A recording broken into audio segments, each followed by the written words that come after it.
நேத்து திருச்சியில சரத்குமார் அவருடைய கட்சி பத்தியும் தற்போது இருக்கிற இந்த அரசியல் பத்தியும் பேசிட்டு இருந்தாரு. அது கூடவே நடிகர் சங்கத்தை பத்தி பேசும்போது அவரு விஷால் தொடர்ந்து நடிகர் சங்கத்து மேல அவதூறு சொல்லிக்கிட்டே இருந்தாரு அப்படின்னா அவரு நடிகர் சங்கத்துல இருந்து நீக்க நேரிடும் அப்படின்னு சொல்லியிருக்காரு. இந்த விஷயம் தொடர்பா விஷால் கிட்ட என்ன நடந்துச்சு, இதுக்கு நீங்க என்ன சொல்றீங்க அப்படின்னு கேட்கும்போது, நடிகர் சங்கத்துடைய விதிகள் எல்லாமே நடிகர் சங்கத்துடைய பொதுக்கூட்டத்துல மட்டும்தான் பேசணும், வெளியே பேசக்கூடாதுன்னு சொன்னவங்களே இப்ப வெளியே பொது கூட்டத்துல நடிகர் சங்கத்தை பத்தியும் என்ன பத்தியும் பேசியிருக்காங்க. இதுக்கு அவங்க என்ன பதில் சொல்றாங்க அப்படின்னு தெரியல. அது மட்டும் இல்லாம நலிந்த நடிகர்கள் நல்லா இருக்கணும் அப்படிங்கிறதுக்காக தான் நடிகர் சங்க கட்டடம் கட்டணும் அப்படின்னு சொல்லிட்டு நான் நிறைய கேள்விகள் கேட்குறேன்.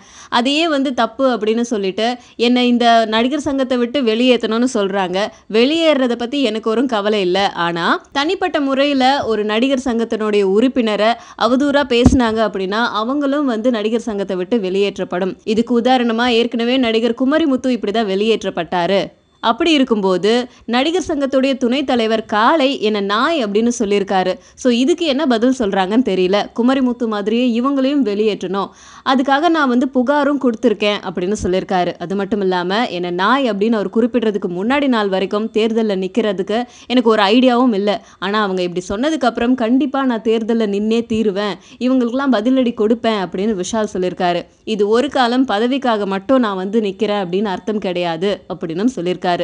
இந்த கட்டிடம் கட்டி முடிக்கிறதுக்காக இளம் நடிகர்களாக நாங்கள் ஒரு படத்தில் சம்பளம் வாங்காமல் நாங்கள் நடிச்சு கொடுக்குறோம், அதுக்கு தயாராக இருக்கிறோன்னு தான் நாங்கள் சொல்லிட்டு இருக்கோம், இது தப்பா அப்படின்னு ஏகப்பட்டது கேட்டிருக்கிறாரு நம்ம விஷால். ஸோ நடிகர் சங்கத்துடைய தேர்தல் வரும்போது தான் இந்த நிலவரம் எப்படி இருக்க போகுது அப்படிங்கிறது நமக்கு தெரிய வரும்.